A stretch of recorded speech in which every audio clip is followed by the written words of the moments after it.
Friends, welcome to my channel. Uttara Karnataka recipe ನೋಡಕತ್ತಂತ ಎಲ್ಲ ನನ್ನ ಅಕ್ಕ ತಂಗಿಯರಿಗೂ ನಿಮ್ಮ ಮನೆ ಮಗಳಾದ ಲಕ್ಷ್ಮಿ ಆರ್ ಮಾಡುವ ನಮಸ್ಕಾರಗಳು. ಫ್ರೆಂಡ್ಸ್, ಇವತ್ತಿನ ರೆಸಿಪಿ ಏನು ತೊಗೊಂಬಂದಿನಿ ಅಂದ್ರೆ ಹಸಿ ತೆಂಗಿನಕಾಯಿ ಆದ ಸಾಂಬಾರ್ ಮಾಡೋದು ಹೇಳ್ಕೊಡ್ತೀನಿ, ನೋಡ್ಕೊಂಬರ್ರಿ. ಈಗ ನೋಡ್ರಿ, ಅದಕ್ಕೆ ಬೇಕಾಗಿರುವಂಥ ಇಂಗ್ರೀಡಿಯೆಂಟ್ಸು ಮೇನ್ ಬೇಕಾಗಿರೋದು ಹಸಿ ಕೊಬ್ಬರಿ ಈ ರೀತಿ ತುರಿದು ಇಟ್ಕೊಂಡಿನಿ. ಆಮೇಲೆ ಹುರಿದಿರುವಂಥ ಶೇಂಗಾ ತೊಗೊಂಡಿನಿ. ಆಮೇಲೆ ಟೊಮೊಟೊ, ಈರುಳ್ಳಿ ಒಗ್ಗರಣೆ ಈರುಳ್ಳಿ, ಆಮೇಲೆ ಬೆಳ್ಳುಳ್ಳಿ. ನೀವು ಕ್ವಾಂಟಿಟಿ ನೋಡ್ಕೊಂಡು ಕೊಬ್ಬರಿ ರುಬ್ಕೋರಿ.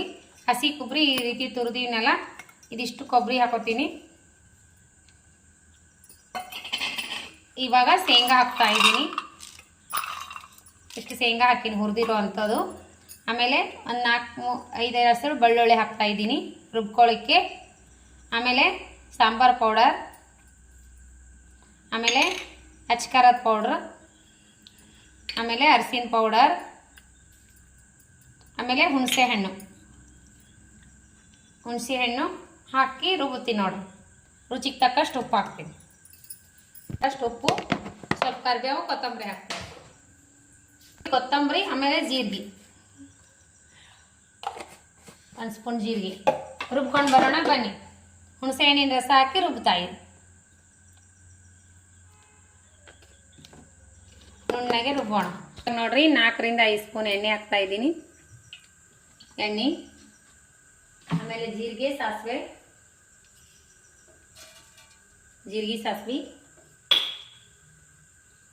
ಬೆಳ್ಳುಳ್ಳಿ ಹಾಕ್ತೀನಿ.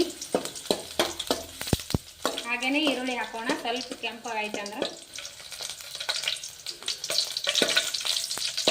ಇವಾಗ ಈರುಳ್ಳಿ,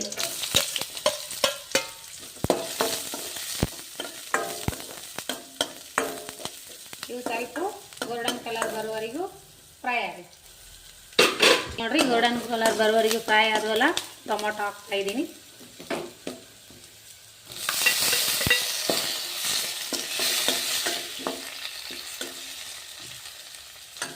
ಈಗ ನೋಡ್ರಿ, ಇದ್ರೊಳಗೆ ಈ ಮೆತ್ತಗಾದವಲ್ಲ ಟೊಮೊಟೊ.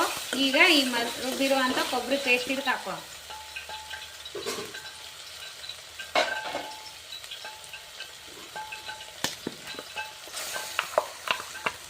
ಈ ರೀತಿ ರುಣ್ಣಗೆ ರುಬ್ಬಿಕೆ ಮಾಡ್ರಿ. ಇದು ಸ್ವಲ್ಪ ಇದು ಆಗಲಿ, ಎಣ್ಣೆ ಬಿಡೋ ಥರ ಆತಂದ್ರೆ ನೀರು ಹಾಕೋಣ. ಹಸಿ ವಾಸನೆ ಹೋಗೋರಿಗೆ ಸ್ವಲ್ಪ ಕುದಿಲಿ. ಈಗ ನೋಡ್ರಿ, ಇವಾಗ ನಾವೇನು ಮಾಡ್ಬೇಕಂದ್ರೆ ಸ್ವಲ್ಪ ಹುಣಸೆ ಹಣ್ಣಿನ ರಸ ಇವಾಗೆಲ್ಲ ಹಸಿ ವಾಸನೆ ಹೋಗಿದೆ, ಎಣ್ಣೆ ಬಿಡಾತದ. ಇನ್ನೊಂಚೂರು ಕುದಿಸ್ಕೊಂಡು ಬೇಕಾದ್ರೆ ಇನ್ನೊಂದು ಸ್ವಲ್ಪ ಉಪ್ಪು ಖಾರ ಹಾಕ್ಕೊಂಡು ಎಷ್ಟು ಬೇಕಷ್ಟು ನೀರು. ಈ ಮಿಕ್ಸಿ ಜಾರ್ ಒಳಗೆ ನೀರು ಹಾಕ್ಕೊಂಡಿನಿ ನಾನು. ಇದ್ರೊಳಗೆ ಇರುವಂಥದ್ದೆಲ್ಲ ಬರ್ತದೆ ನೋಡ್ರಿ. ಸಾಂಬಾರ ಈ ಕನ್ಸಿಸ್ಟೆನ್ಸಿಯಲ್ಲಿ ಇರಬೇಕು. ಇಷ್ಟು ನೀರು ಹಾಕ್ಕೊಂಡಿನಿ. ಈ ಕನ್ಸಿಸ್ಟೆನ್ಸಿಯಲ್ಲಿ ಇದ್ರೆ ಸಾಕು. ಇದ್ರ ಮೇಲೆ ಜಾಸ್ತಿ ನೀರು ಹಾಕ್ಬಾರ್ದ್ರಿ. ಕರೆಕ್ಟ್ ಆಗ್ಯದ. ಇವಾಗ ಒಂದು ಕುದಿಲಿ, ಮಸ್ತಾಗೆ ಆಗುತ್ತೆ ನೋಡ್ರಿ. ಚಪಾತಿ ರೊಟ್ಟಿ ಜೊತೆ ಸೂಪರ್ ಕಾಂಬಿನೇಷನ್. ಈಗ ಕುದಿಲಿಕ್ಕತ್ತದಲ್ಲ ಮಸ್ತ್ನಾಗೆ. ಈಗ ಇದ್ರೊಳಗೆ ಕೊತ್ತಂಬರಿ ಹಾಕಿಬಿಡೋಣ. ಈಗ ಉಪ್ಪು ಚೆಕ್ ಮಾಡ್ಕೊಂಡು ಉಪ್ಪು ಹಾಕ್ರಿ, ಆಗಲಿಲ್ಲ ಅಂದ್ರೆ. ಮಸ್ತಾಗಿ ಕುದಿಲಿ ನೋಡ್ರಿ. ಸೂಪರ್ ಆಗಿ ರೆಡಿ ಆಗಿದೆ ಕೊಬ್ಬರಿ ಸಾಂಬಾರು. ಮಸ್ತ್ನಾಗೆ ಕೊಬ್ಬರಿ ಸಾಂಬಾರು, ಬಿಸಿ ಅನ್ನ, ಚಪಾತಿ, ಶಾವಿಗೆ ಪಾಯಸ, ಆಮೇಲೆ ಚಿಪ್ಸು ಸೈಡಿಗೆ ತಿನ್ನೋಕೆ ಚಿಪ್ಸು ಮಸ್ತ್ ಅನಿಸ್ತದ್ರಿ. ಈ ರೀತಿ ಕ್ಲೈಮೇಟಿಗೆ ಈ ರೀತಿ ಅಡುಗೆ ಮಾಡ್ಕೊಂಡು ಉಣ್ಣಾಕ ಮಸ್ತ್ ಅಂದ್ರೆ ಮಸ್ತ್ ಆಗುತ್ತೆ. ನೀವು ಮಾಡ್ಕೊಂಡು ಊಟ ಮಾಡಿರಿ. ಹಸಿ ಕೊಬ್ಬರಿ ಸಾಂಬಾರು ಇಷ್ಟ ಆಗಿತ್ತಂದ್ರೆ ಲೈಕ್ ಮಾಡಿರಿ, ಶೇರ್ ಮಾಡಿರಿ, ಸಬ್ಸ್ಕ್ರೈಬ್ ಆಗಿರಿ. ಚಪಾತಿ ಜೊತೆ, ಅನ್ನದ ಜೊತೆ, ಮಸ್ತ್ನಾಗೆ ರೊಟ್ಟಿ ಜೊತೆ ಸೂಪರ್ ಕಾಂಬಿನೇಷನ್ ನೋಡ್ರಿ. ನೀವು ಈ ರೀತಿ ಮಾಡ್ಕೊಂಡು ಉಣ್ರಿ. ಅನಿಸಿಕೆ ಅಭಿಪ್ರಾಯಗಳನ್ನು ಕಮೆಂಟ್ ಬಾಕ್ಸ್ನಲ್ಲಿ ತಪ್ಪದೇ ತಿಳಿಸ್ರಿ.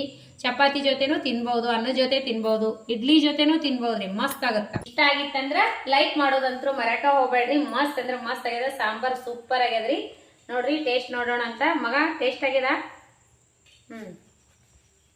ಸೂಪರ್ ಆಗ್ಯದ ನೋಡ್ರಿ. ಮಸ್ತ್ ಆಗ್ಯದ. ಅವ ಊಟ ಮಾಡತ್ತಾನ. ಇಷ್ಟ ಆಗಿತ್ತಂದ್ರೆ ನಿಮಗೂ ಏನ್ರ ಇಷ್ಟ ಆಗಿತ್ತಂದ್ರೆ ನಿಮ್ಮ ಫ್ರೆಂಡ್ಸ್ ಫ್ಯಾಮಿಲಿಗೆಲ್ಲ ಶೇರ್ ಮಾಡ್ರಿ.